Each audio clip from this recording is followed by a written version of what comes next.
Do you know all the personal finance tasks and how to handle them of changing jobs or maybe even starting your first job as an attending physician? Keep listening as we dive in.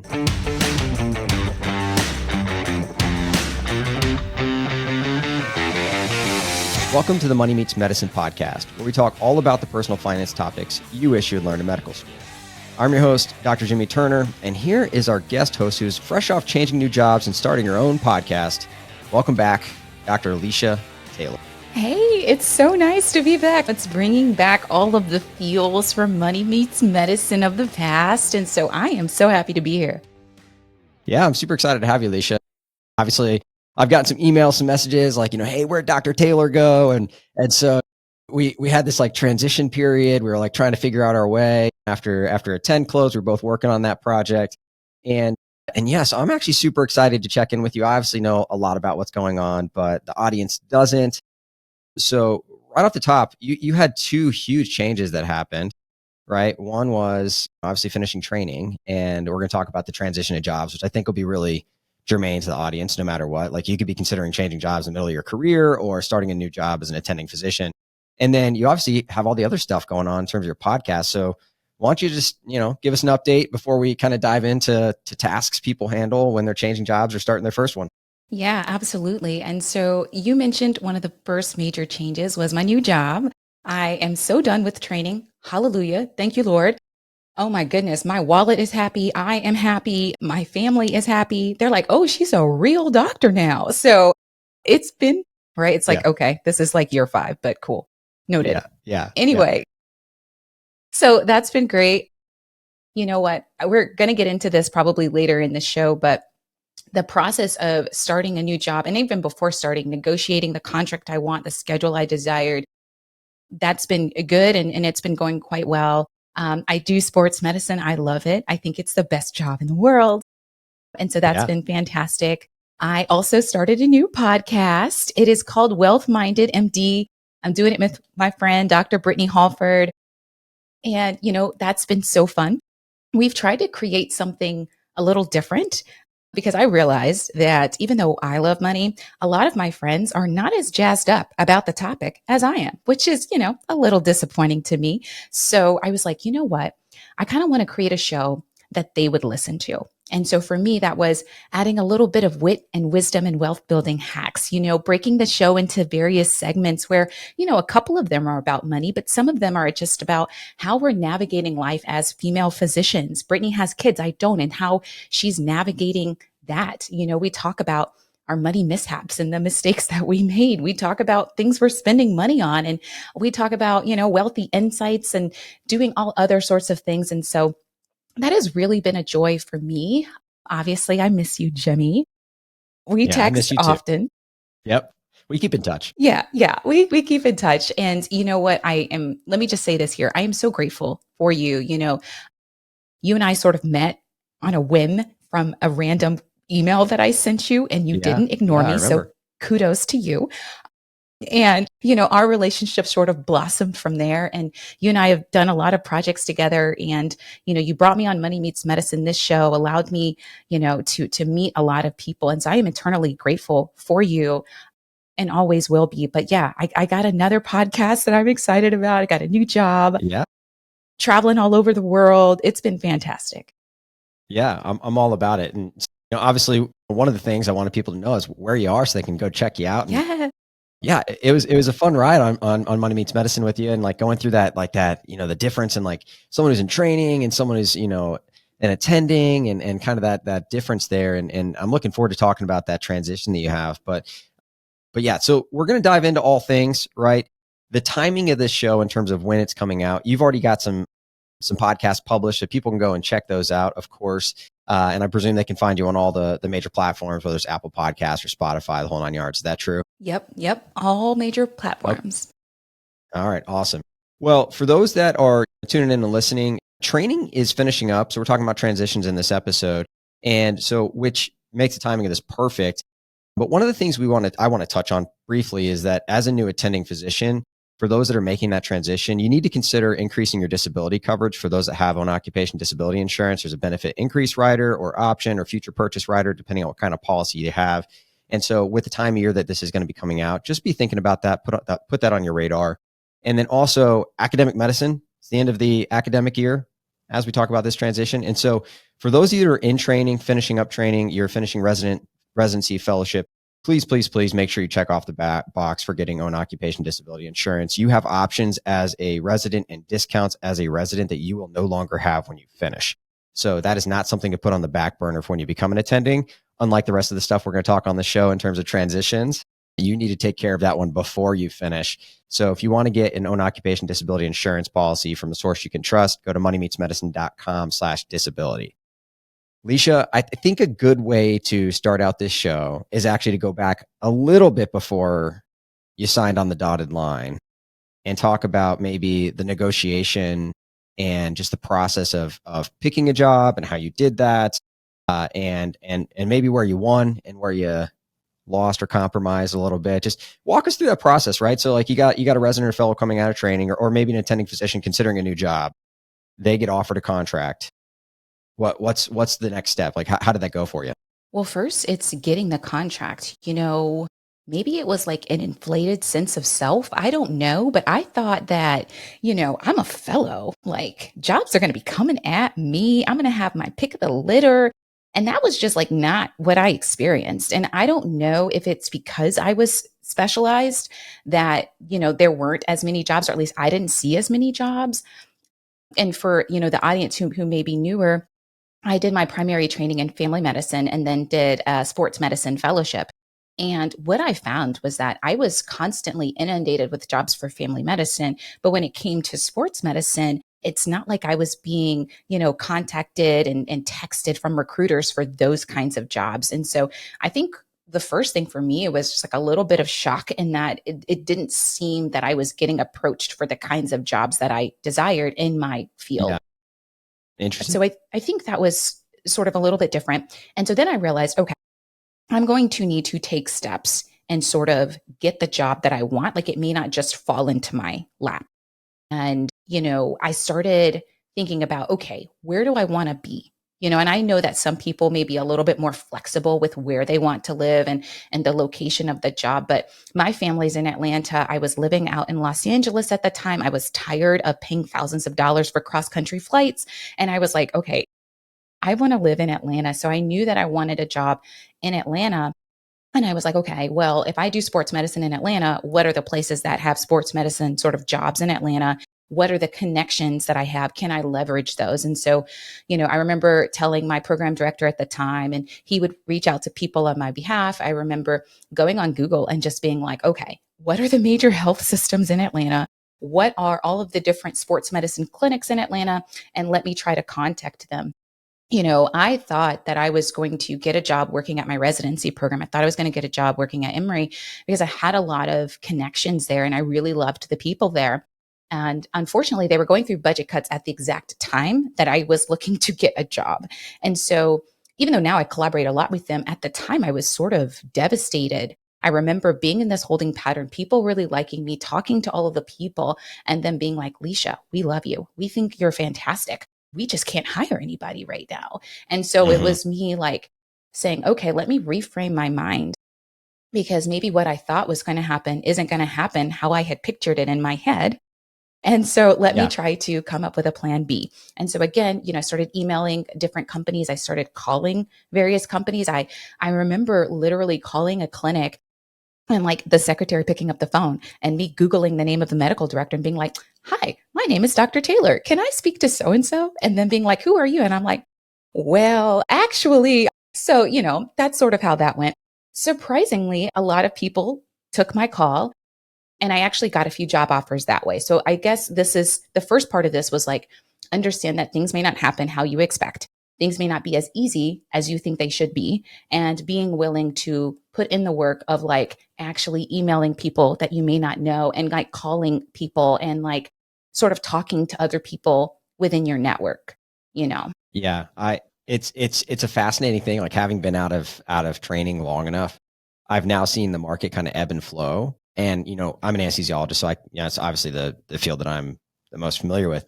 But I remember when I came out of training, like you had to very actively, like you were experiencing, look for jobs and like cold outreach and like tap into your residency network to like see where people went. And then like to be like, hey, do you mind like picking up a phone call so that we can see if this is going to work out at the group that you are? You're in an area that's interesting to me. And now it's crazy because people are coming out of training and they're like, we're going to offer you $50,000 in like signing bonus and a moving stipend. And oh, by the way, if you have student loans, we can help you out with those too. Mm-hmm. And so like the world that like trainees are coming out of right now in anesthesia, at least, is insane compared to the very active pursuit that I had when I left training that was very similar to yours. And to the extent now where like I get texts and emails literally daily from locums recruiters for anesthesia gigs. And when I came out of training, that was definitely not the case. And so, you know, as people are listening to the show, I think it's important to mention like there is that ebb and flow. And apparently right now you're ebbing a little bit and had to kind of go out of your way to find your own jobs. But when you, I know that you got down to the point where you were considering kind of multiple different opportunities. And so what was the process for, you know, I don't know, did you have contracts at that point between the different places and like you were kind of considering contracts and negotiating, or was this more like verbal conversations before a contract got and put, like you chose one and then they put a contract in front of you? So it was more like I was talking to a lot of different people. I actually considered staying in California. There was a job that had opened up at Stanford and I thought it would be amazing. But again, I really wanted to be in Atlanta. So I was Sure. really it was a lot of conversations with the medical directors and things. And then, you know, I had to really think about, and this is probably the second thing, is I had to really think about what was most important to me. Jimmy, I think you and I had talked before about how there's really three main things that you're looking for. And sometimes you can add in that fourth, right? It's you can have the schedule you want, you can be in the location you desire, you can have the money you want. And then that fourth thing for some people is people. But, you know, if we're just going with the first three, schedule, location, money, usually you can have two of those three. And then the third thing you're really going to have to work hard to negotiate for. And once sort of I had been talking to these different medical directors and I started realizing, okay, they're probably going to give me an offer. That's when I really started thinking about, okay, what of those three things, the schedule, the location, the money, are most important to me, because that's really going to dictate which job I take. And for a lot of my friends, they were like, well, we're out of training. You know, my friends, at least who weren't married, just like I'm not married, they were like, well, I'm going for the money, right? It's like, this is the time of my Right. life. I'm young. I can work. I'm used to working because I'm just out of training. I'm going to go for the money. And I want to make sure that I can live where I want to live. I want to live in a city if they're single, or I want to live, you know, in, you know, certain areas or locations of the country. But I knew that I was a little bit different and that I had different priorities. You know, I knew that I really loved podcasting. I knew I was going to start my own podcast. I knew I was going to start my own business. You know, I knew that I wanted to create time in my life to eventually, you know, get married, have children, that sort of thing. And so for me, it was like the location is really important. I want to be near my family, but the schedule, actually, I realized, was probably a little bit more important to me than the money. Now, money is important, y'all. Money's important, but I realized that It is a personal finance show, right? But no, I agree with you. Sorry to cut you off, but like I completely agree with you. And actually, this is one of the things that I talk to my residents about is the person that you are right now and the person that you're going to be 5 and 10 years from now are not the same human being. Like Jimmy Turner with 3 children, married for 15 years, is not the same person that I was when I finished medical school or residency.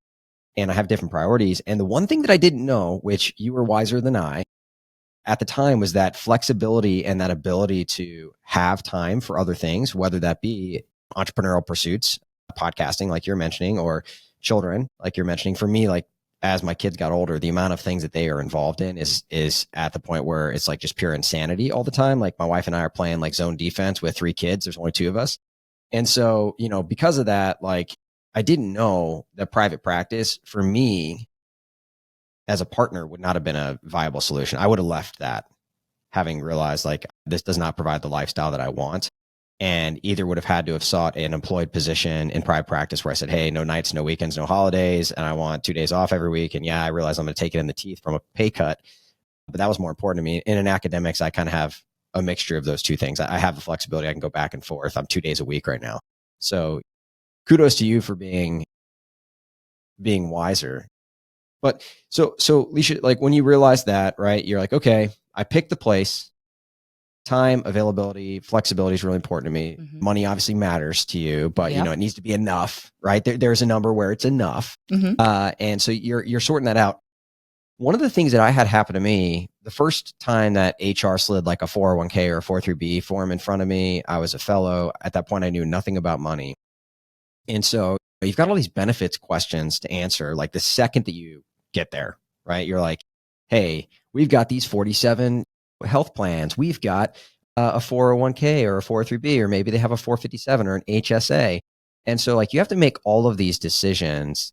I'd love to hear kind of how you worked through that. And like, was it systematic, or did you just kind of handle things as like they put stuff in front of you? Like, how did that work? So as I was thinking about the things that were important to me, right, and I realized that maybe the schedule flexibility is more important than the money, I still knew that there were things that I personally needed in place to even make this a good fit. So I had asked about some of these benefits even beforehand, right? And so, some things that were important to me was owning my own intellectual property, which is like a fancy word for saying like anything that I develop or build or create, I own. That was Smart. important to me. And so I wanted to make sure that I could do that. And my department chair was like, you can. And I looked through the contract and I was like, I can. So that was really important to me. I still have student loans. I'm in the public service loan forgiveness program. And so ensuring that that qualified, which I knew it did, I just wanted verification, making sure that, I didn't have a non-compete because I thought, well, you know what? I really like this job, but sometimes you just don't know things until you get there. And there are Mhm. things in every job that you cannot predict. And some things you just got to let it roll off your back. And other things you're like, you know what? I'm going to go. And so I wanted to make sure there was no non compete. And so I looked at those things. And then, you're asking me about benefits. So I had actually asked for a copy of the benefits package before I even signed my contract. I really wanted to That's see, smart. what was available there. And similar to most places, it's a nonprofit institution, school of medicine sort of thing. So I knew I probably had access to a 403b, which I did. At my institution, it's a 7% match, which isn't bad. And so I was really pleased with that. They did offer different health insurance plans, which you and I can go into, which one I selected and why. They said that, even though I had access to 403b, I couldn't actually contribute to it until I had been working there for a certain amount of time. For them, it was 30 days. And then I wasn't eligible to get the match until I had been working there for 3 months, which was actually pretty good because at most places they make you wait an entire year before they will give you a match. But that's something that I was like, Yeah. oh, I need to ask about these things because as I'm thinking about leaving my current place, it's like, do I need to max out my 403b or my retirement plans where I am? Or am I actually going to be able to contribute, to this new Yeah. job? Yeah. I think that that's really important for listeners to hear. So two things. And I was actually having this conversation with somebody literally yesterday, one of our fellows. I gave a lecture to one of the fellowships at Wake. And so someone asked the question like, hey, I noticed that if I sign a contract where I'm going, that I have to wait for 3 months to get matching. And most people don't know that. The second thing people often don't know is vesting, right? So like, how long do you have to be there in order to keep the match? Like, hey, great, I've been there for 2 years and I've had 21 months of matching because they started 3 months in. And like all of a sudden, like you alluded to, something in the job happens, something at family or home happens, you need to change jobs. And when you go to leave, you find out that actually you had to be there for 3 years in order to keep all that money that the employer had given you. That's called vesting, right? And so as you're looking through the benefits package, how long to get matching, and then how long do you have to stay to keep it? And in fact, I know people that have stayed at jobs just long enough to like get their PSLF, money forgiven, and then change jobs. I know people that have stayed just long enough to get their vesting and then change jobs. So you just want to make sure you don't change jobs too early, right? And knowing that at the onset when you're signing a contract is important. So again, asking for that benefits package, super smart, and also something that I didn't do. Yeah. So I had to wait 30 days to contribute my own money, 90 days for the match. And then the vesting period is 2 years. And so I knew that going in. I wanted to see if I would have access to a 457B, which is a sort of deferred compensation plan that allows people to stuff even more money into pre-tax accounts in addition to what they would put into like a 403b. And they did have a 457b, but I actually knew that I wasn't going to be eligible for it. One, you had to be there for a certain length of time, I think a year or two, and two, you had to the amount you had to make each year was really high. I think it was like over 400,000. And PSA, I don't make over 400,000 as a sports medicine Sports physician. medicine doc. Yeah, 457s are complicated. So another name for them is called top hat plans, and the reason they're called a top hat plan is because you have to make a certain amount of money to qualify. But then, like, so, and actually, correct me, the institution that you were at is private, or is it involved in state at all? Private medical school. Is it a okay? So you've got governmental 457s, which for the purposes of this show can basically just be considered like an extra 401k or 403b. Like that's like as steady as it gets, because if the entity behind that fails, which is the U.S. government, we are in a lot like this show is pointless. Money is pointless. And for non-governmental 457 plans, obviously it gets more complicated. Like, what are the distribution options? Because some people make you take a lump sum when you leave. Yeah. Do they have index funds, right? When do they allow you to contribute? Can you contribute? So there's a lot of things to consider for a 457, but you're right. You do have to make a certain amount of income to even be eligible for it. 400 does seem high though, because at baseline, I definitely don't make 400 either. And I'm eligible for the 457 at WIC. Yeah. So I obviously had strong opinions, let's just say, about it. And, some of my friends work at other academic institutions and it's really not that high. Even, so I work at Morehouse School of Medicine. I don't mind sharing where I work, but, even, Emory, which is like down the street, the, amount that you have to make is much lower. So I don't really know why it's high. I have, as you know, I've, called HR and been like, is this correct? Is this a typo? Yeah. Are we making plans to change this? Knowing your personality, Leisha, that surprises me absolutely none. You're like in the details, like line by line, like, hey, let's check into all of the things. Man, there was a typo on the disability insurance coverage. And I literally, I emailed HR and they were like, we've never been asked this before. They had to like contact the actual disability insurance company. Cause I was like, nope, I want to see what's happening. Even like the malpractice, they said it was a claims made policy instead of occurrence. And I was like, hold on, what? Excuse me? That's not sufficient. I need tail cover. I need all, and they're like, oh, okay, she's different. Did you get tail coverage? Yeah, they had it was like a typo. So it was an occurrence policy actually. So it's super comprehensive and that's a big typo. Okay. We're on the same page, Jimmy. I'm gonna. We're not gonna get into the weeds, but suffice it to say, a claims made and an occurrence malpractice policy are very different things, and one of them requires you to pay a multi-$1,000 tail insurance policy after you leave if you leave jobs. So, just not way too in the weeds for this show, but just suffice it to say, you should probably know what kind of malpractice insurance you have in case you decide to leave. So, actually, I do want to hear a little bit about, and maybe we'll just spend a couple minutes on it. I know that you decided not to get an HSA, so a health savings account for those listening. I have an HSA, married, 3 kids. None of us have like particular chronic medical problems that we know we're going to be getting hit with expenses, except for, by the way, like children. I kind of think that children are like a chronic medical problem. I'm just going to go on the air and say that because like, it's like every 2 weeks, like a kid has strep or like they wake up and like, there's some other problem and, they got to fall and break a bone. And it's like, you got to take them to the doc. Like you just kind of anticipate expenses, but I feel like as long as you can cash flow those, an HSA, which triple tax free advantage account, there's lots of tax benefits to it. But I think it's really important for people to hear your story because oftentimes people only think about the investment side of an HSA and how amazing it is. This triple tax free account is the best account out there. And they kind of let the investment tail wag the insurance dog, right? So you have insurance reasons for not pursuing an HSA. So why don't you walk us through that? Yeah. So, similar to what you said, I knew the benefits of an HSA and I really went into this job thinking that I was going to open an HSA. But as you alluded to, in order to have an HSA, you have to have a certain kind of health insurance plan. More specifically, you have to have a high deductible health insurance plan. And what I have learned, because I actually had to buy my own health insurance on the marketplace before I started this job, because I, ended fellowship at the end of June. My job didn't start until mid-September. I wasn't eligible for benefits for 30 days until mid-October. So what am I doing for health insurance during that time?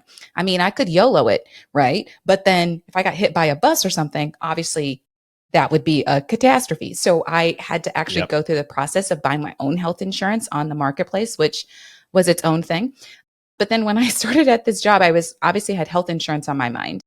And so I thought, okay, I'm going to get a high deductible health insurance plan. I'm a healthy person. I don't have any medical issues. I don't take any medicines daily.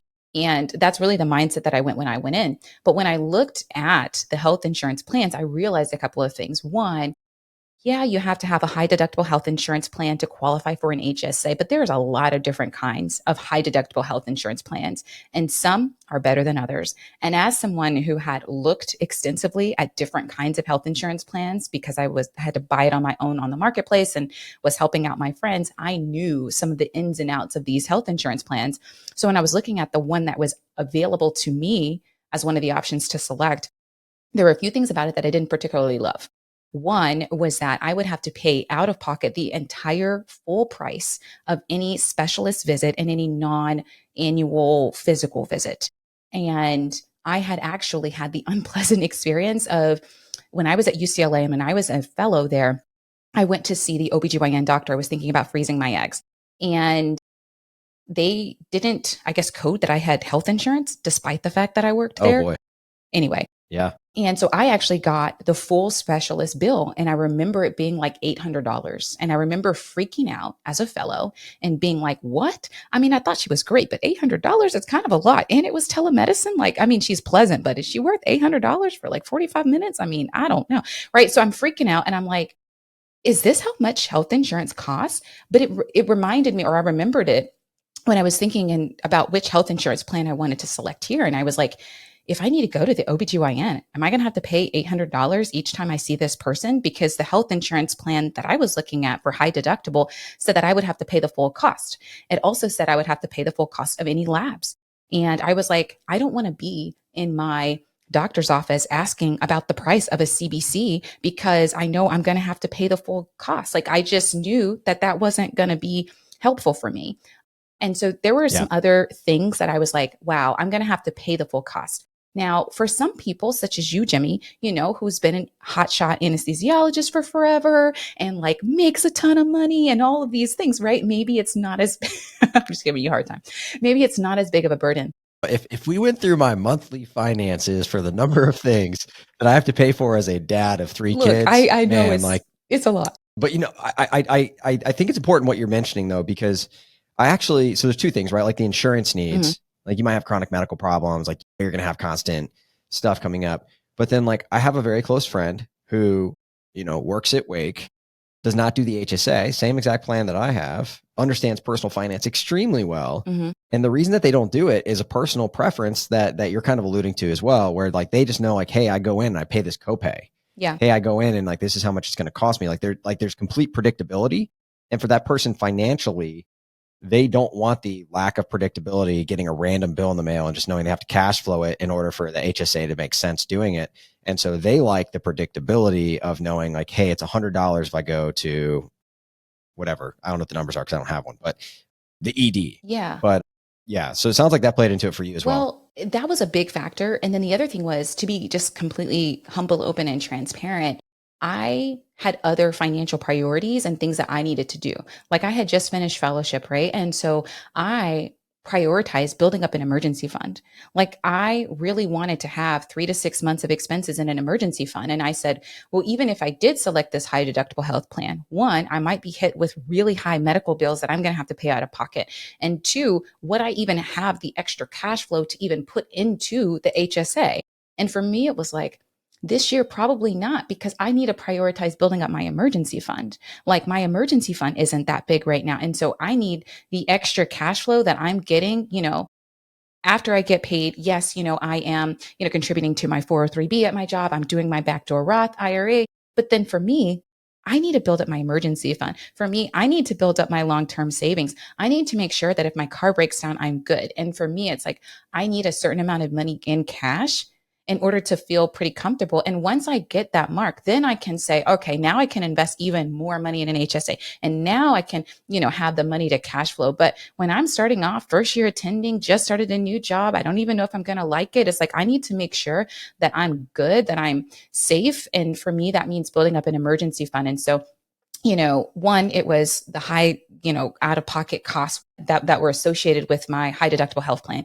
Two, it was the unpredictability of the high deductible health plan. And then three, it was like I didn't have the extra cash flow to put into an HSA, even if I did open one. And so those are sort of the decisions that went into my mind.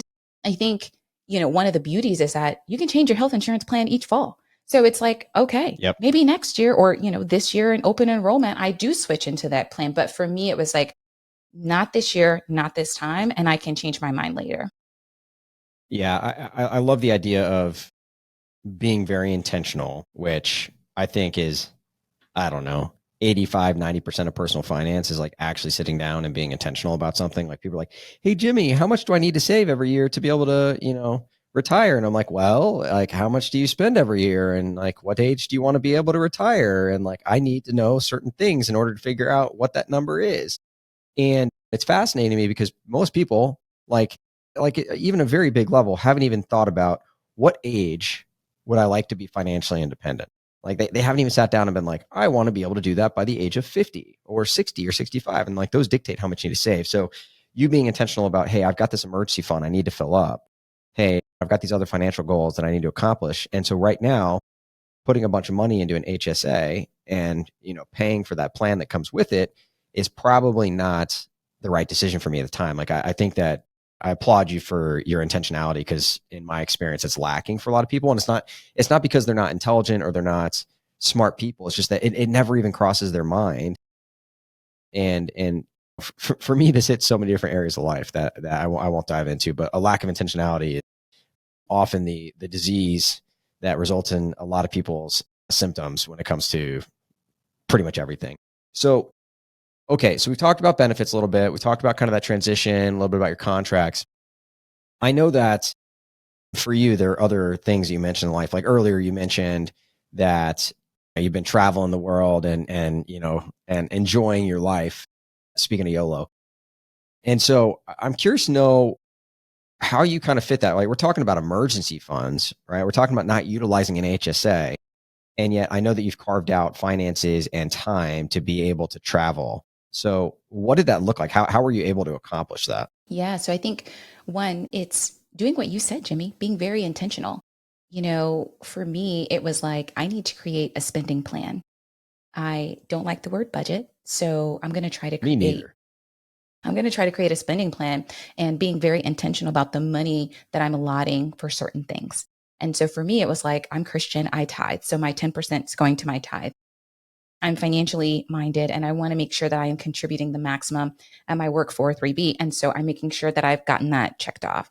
I want to make sure I do my backdoor Roth IRA each year.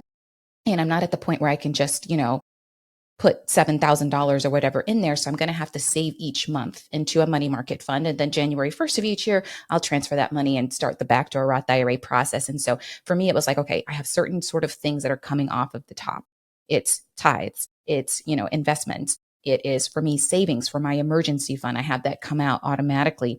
And I also started allotting money, obviously, to start paying off my student loans and then for travel. I'm a huge proponent of rest and relaxation, of balance in your life. Up until this point, I was in training. And so I had to do what I was told and I could only, take time off once it was approved by certain people and that sort of thing. And now that I have a much more flexible schedule, now that I'm an attending physician and I have more control over my life, I really wanted to enjoy it. And so part one of that was, being very intentional about creating a travel fund where I have a certain amount of money. For me, it's like around $500 or $600 a month that I put into a savings account literally for travel so that when I am traveling, I'm not having to incur a ton of credit card debt. I'm not having to, cash flow it in the moment and then getting a little bit nervous and waiting until payday. And so for me, it was creating a travel fund that was really important to me. And then the other thing was learning how to leverage my expenses for free travel.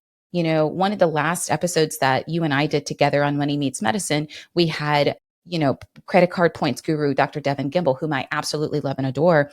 And her and I have become really good friends. I mentioned earlier before we started recording that we were talking for like 2 hours, but her and I are like, we are cool friends and she is Yeah. fantastic. She has taught me a ton about leveraging my expenses for credit card points. I think before I met her, I sort of had this black and white philosophy on credit cards. Credit cards are bad, don't use them. Credit card debt is bad, don't have it, sort of thing. And I went through this long period of my life where I would pay for things with a debit card because I was terrified of incurring credit card debt. I had incurred credit card debt in my early 20s. It took me a substantial amount of time to pay that off. And I remember Mhm. sacrificing to pay it off. I remember, not being able to buy the things that I wanted to prioritize paying off that debt. And I was like, I'm never letting that happen again. And as I began to grow and mature, I realized a few things. One, some of these credit cards have better protection. And so whenever I would pay like for a large expense, I would use a credit card just for better protection. And then, my cousin sort of introduced me to the world of like, well, if you pay with certain cards, you get certain rewards. So you may be able to get a free flight. And so that's sort of that I began to, learn a little bit more about that. I remember getting like a Delta card and thinking I was on top of the world. Then I started getting introduced to cashback cards and I thought, well, that might be good. And then of course I meet Devin, who basically transformed my life. And she taught me, okay, we can do better, Leisha. Like right now, you're like trying to get this one free flight, or right now you're trying to get 1% cash back or 2% cash back. There are actually better cards that you can use that can give you much better rewards. And there are different ways that you can redeem those rewards, not necessarily through the portal, but in other ways. And you can get Yeah. first class flights. You can get all inclusive resorts. And I have taken her up on that. And, in the 7 months since I met her, I've accumulated 250,000 credit card points. I was able to get a free first class flight to South Africa, which included first class flight from Atlanta to London and then another first class flight from London to South Africa. We had a bed on the plane. Like, what? Whose life am I living right now? I haven't done that yet. It was fantastic. They're serving me wine. I'm drinking so much of the free wine that I'm like waking up and I'm like, let's just say not feeling so great. And I'm like, oh, vacation has That's started funny. early. Yeah. I booked an all inclusive resort in Cabo. Like I've done all of these things. And so my point in saying that was saying that, part of it is saving in advance for travel and prioritizing it. And another part of it is finding ways to make travel more affordable without having to compromise quality. And I think that's one of the things that Devin has taught me is, hey, if you want to travel more affordably, there are ways to do that don't include you booking an economy flight sitting in the middle seat for 20 hours on a flight, across the world. There are better ways that you can go about this, Leisha, and ways that can make it substantially cheaper. And so I think learning those two things, saving in advance, utilizing credit card points, has really transformed my travel life and made being an attending quite fantastic. Yeah. I'll give an additional shout out to Devin. So for those that want to check out this mythical creature, right? She's been on a prior episode, but she also has a podcast called Point Me to First Class. And Devin, yeah, she is incredible. And I'll say that this is hilarious. So like we have credit cards. So we have a Chase Preferred and an Amex Platinum, both of which came with pretty substantial point bonuses when we joined. But interestingly enough, like I looked at my Amex many times, Mhm. and I've like my wife and I like look through our credit card statements just to like look at our expenses because I do hate budgeting, and which I will tell you is a great way to have a leaky bucket where you put money in, it just leaks out the bottom because you're not actively like creating a spending plan. So don't recommend that for people. But I'd be a hypocrite if I told you that's not what I do. And so that said, it was hilarious. So Kristen and I, our 15th anniversary is in June. And so a little bit after this podcast will come out. And we're like, hey, like we need to go do something nice. And so we looked at options. I pull up her credit card on Chase and she has 450,000 I love points. it. Yes. And I just never looked. And so I talked to Devin and, it turns out that, like you said, like using it directly through Chase is not a great way. So I found out which of the hotel organizations had all inclusives. I found out which of the airlines, provided the best benefits, transferred them, and then purchased those things. And so like we basically are getting like, I don't know, a $15,000 trip for like, I think we ended up paying like $800 because there's like a little bit left over for like just to fly first class, which Chris and I don't think we've ever done.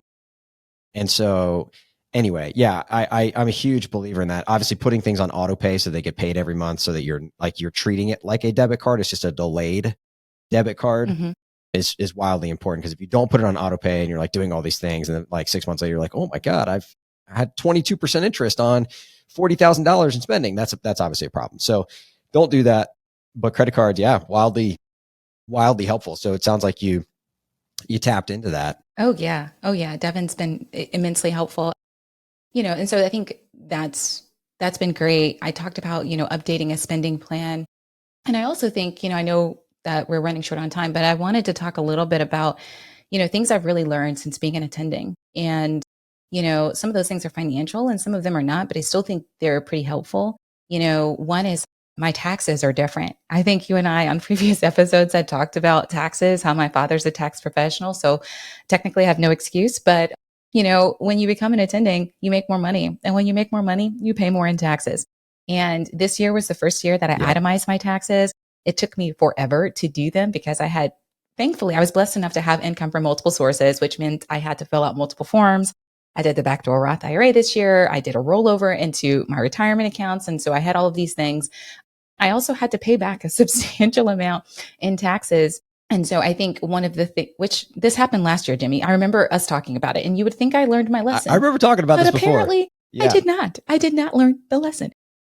Truth be told, That's I funny. actually tried to avoid this. So I actually, when I was working at UCLA and even now, I tried to increase my tax withholding, right? And so I had them take even more money out of my paycheck. And I did actually account correctly for federal taxes and state taxes, but I did not account for the self-employment taxes that are a little bit higher, Mhm. which is just, you got to pay both sides of Social Security, both sides of Medicare. And so I ended up owing money because I had forgotten to account for that. And so I think for me, and for I think a lot of my new attending friends, you realize very quickly when you make more money, you pay a substantial amount in taxes and you start thinking about ways you can lower your taxes. And, me and Brittany actually just did a podcast on this on our show.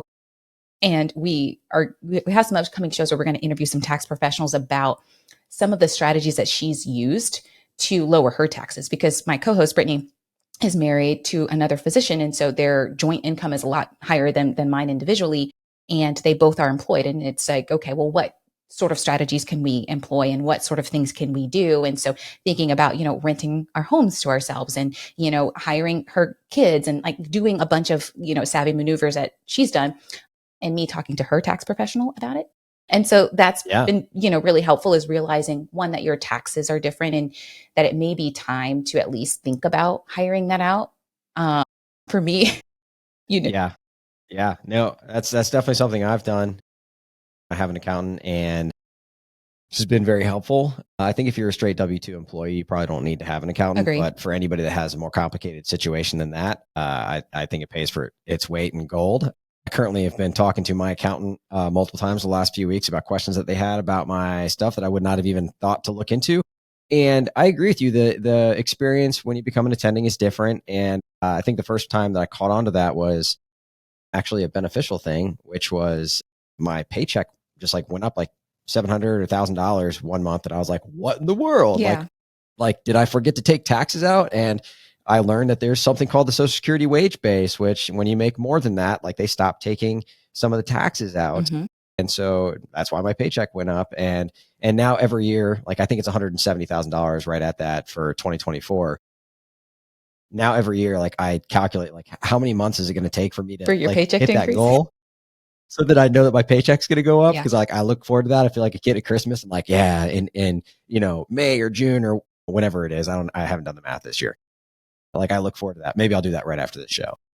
You realize all these tax nuances that maybe didn't apply to your life before, but now certainly apply. But the Medicare tax kind of goes up after a certain wage. So there's like different things, but taxes was a big thing. I think I mentioned before that I have student loans, and a substantial amount of them, all of them are federal, but surprisingly, there's this gap of federal loans that don't qualify for public service loan forgiveness. And I happen to have a small portion of those. It's the primary care loan that I actually got from Yep. my medical school. And so that sort of sucks, but it means I have to pay back that portion of loans. And then the other portion I'm getting forgiven through public service loan forgiveness. And so although I'm throwing money at the ones that I know I have to pay back, navigating things with Mohila and the student loan servicers Oh Lord Jesus. has been a challenge. Sometimes they are not abreast of the updates that the Department of Education is making. Just And hilarious. I have spent an ungodly amount of time on the phone with different reps of, it seems like, varying degrees of experience. That has been a challenge. And so if anyone else is dealing with this, trust me, I understand. But I think it taught me that even sometimes the best plans don't work out. And that I think part of being successful in life, and also as a physician, is being flexible. is learning how to deal with disappointment, learning how to deal with frustration, whether that is from the support staff, from bosses, from colleagues, or whatever. And learning how to pick my battles and saying, okay, well, which things am I going to actually speak up about and which things am I going to kind of let roll off my back? But there are definitely some challenges I have had. I I couldn't echo that more. And as my department's in the middle of a chair search, that very much on my radar in terms of the battles that I will and won't have to pick with whoever the new chair might be. But well, Leisha, as always, complete pleasure. Love having you on the show, and I know that all the listeners are super excited to have you back and to hear your voice. And I'm sure go check out your podcast. So for anybody that's interested, please go check out Leisha's podcast. It is great and definitely worth a listen. As we close out this show, don't forget you can head over to moneymeetsmedicine.com to snag a free copy of my book, The Physician Philosopher's Guide to Personal Finance. Get own occupation disability insurance and check off several other tasks. It is that time of year. Please make sure that you have own occupation disability insurance before you leave training. Super, super important. You can get that at moneymeetsmedicine.com/disability. Leisha, thanks so much for coming on. It's good seeing you. Thank you so much for having me. I appreciate, again, all of your support, all your listener support. It's Wealth Minded MD, in case you forgot. And hopefully, we will continue to connect, and wishing everybody all the best.